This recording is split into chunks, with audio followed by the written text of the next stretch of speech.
स्वागत है आपका प्राइम टाइम इंडिया में। मैं हूं शकील बागमारे। आइए देखते हैं प्राइम टाइम में आज क्या है खास। आज ईद ए मिलाद के मौके पर भारत के राष्ट्रपति पीएम मोदी समेत कई अहम नेताओं ने मुबारकबाद पेश की।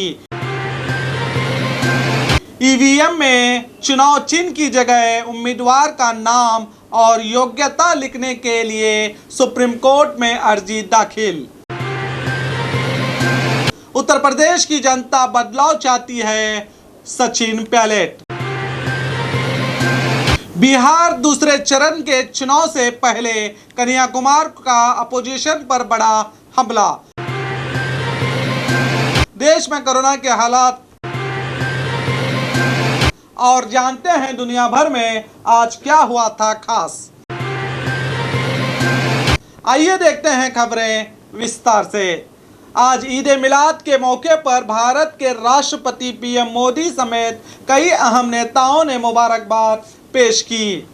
आज भारत के राष्ट्रपति रामनाथ कोविंद, पीएम मोदी और कांग्रेस नेता राहुल गांधी और कांग्रेस महासचिव प्रियंका गांधी समेत कई नेताओं ने देश के मुसलमानों को ईद ए मिलाद की मुबारकबाद पेश की। इस मौके पर राष्ट्रपति ने बात करते हुए कहा कि पैगंबर मोहम्मद सल्लल्लाहु अलैहि वसल्लम ने आपसी प्यार और भाईचारे का पैगाम देकर दुनिया को इंसानियत की राह दिखाई है।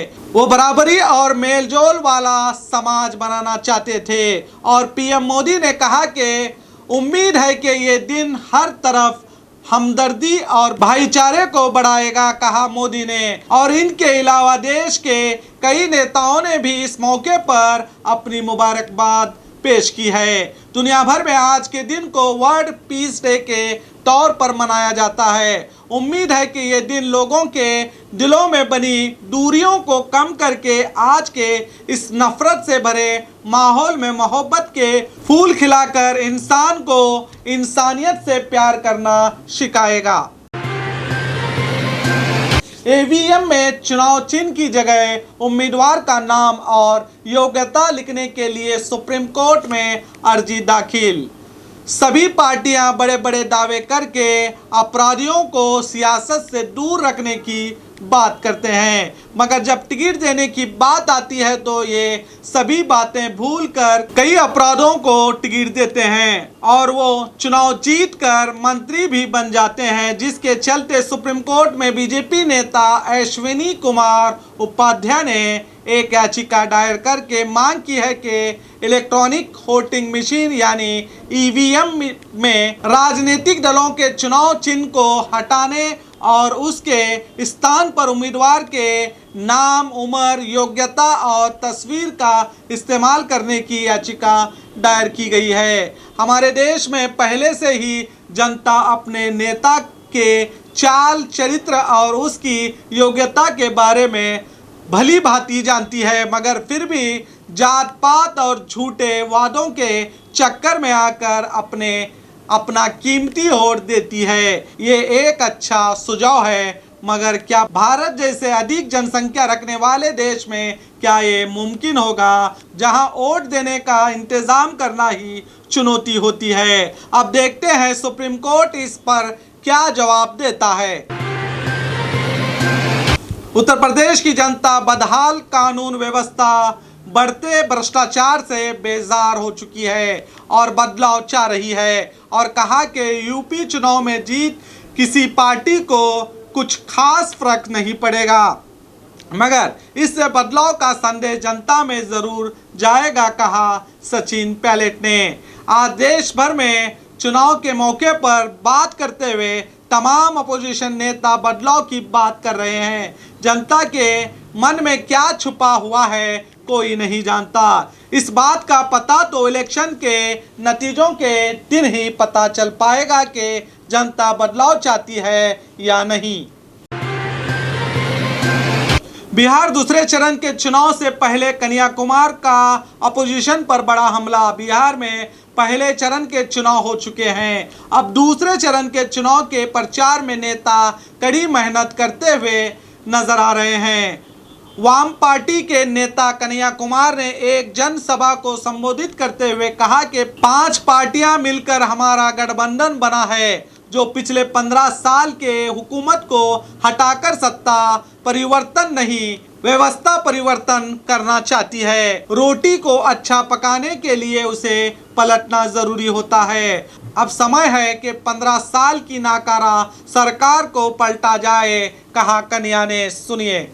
सरकार पलटना चाहिए, नहीं पलटना चाहिए। खटोला लेकर के लोग घूम रहे हैं। अब बुतरू सब उसको चील गाड़ी बोलता है। चील गाड़ी पे जो घूमने वाले हैं वो आकर के बिहार में इधर उधर की बात करते हैं। उनको पता ही नहीं है बिहार का मुद्दा क्या है। कहते हैं ना, जाके पैर न फटे बिवाई, ऊका जाने पीर पड़ाई।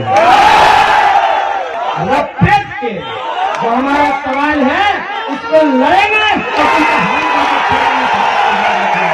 तो इधर उधर की बात ना कर, ये बता कि काफिला लुटा कैसे। आपकी हर कोशिश को नाकाम करेंगे। बिहार इस बार 30 साल पीछे नहीं, 30 साल बदली सिनेमा चल रहा है बिहार में। तो हम लोगों को शॉर्ट टर्म मेमोरी लॉस हो गया है, सब याद है। बिहार चुनाव में गर्मी बढ़ती जा रही है। अब हर नेता अपने वादे लेकर जनता के सामने जाकर अपने आप को दूध से धुला बता रहा है। अब चुनाव के नतीजे ही बताएंगे कि जनता ने किन बातों को अहमियत दी और किसे नकार दिया। देखते हैं। देश में कोरोना के हालात। पिछले 24 घंटे में देश में 48,648 से ज्यादा मामले सामने आए हैं। अब देश में कोरोना मरीजों की कुल तादाद बढ़कर 80,88,000 के पार हुई है। पिछले 24 घंटों में 563 लोगों की मौत होने से इस बीमारी से मरने वालों की तादाद बढ़कर 1,21,020 हो चुकी है। देश में अब एक्टिव केस की तादाद घटकर 5,10,000 के पार हो गई है। वहीं इस वबा से ठीक होने वालों की संख्या बढ़कर 73,73,000 के पार पहुंच गई है। रिकवरी रेट बढ़कर 91.15% हुआ है, तो वहीं मौत का आंकड़ा घटकर 1.50% हुआ है। आज के इन आंकड़ों को देखकर पता चलता है कि कल के मुकाबले आज फिर से कोरोना मामले बढ़े हैं, मगर लगातार लोगों के मरने की संख्या कम होने से लोगों में डर कम हो गया है। आज 30 अक्टूबर है। चलिए जानते हैं आज क्या हुआ था दुनिया भर में खास। आज ही के दिन 12 रब्बीउल अव्वल को प्यारे नबी मोहम्मद सल्लल्लाहु अलैहि वसल्लम का मक्के में जन्म हुआ था, जिन्होंने सारी दुनिया को राह हक का पैगाम दिया। आज ही के दिन 1945 में भारत संयुक्त राष्ट्र में शामिल हुआ था। आज ही के दिन 1925 में पहली बार लंदन में टेलीविजन का ट्रांसमिशन हुआ था। आज ही के दिन 1960 में पहली बार किडनी का सफल ट्रांसप्लांट किया गया था। और खबरों के लिए देखते रहिए आपका अपना B news nation prime time India.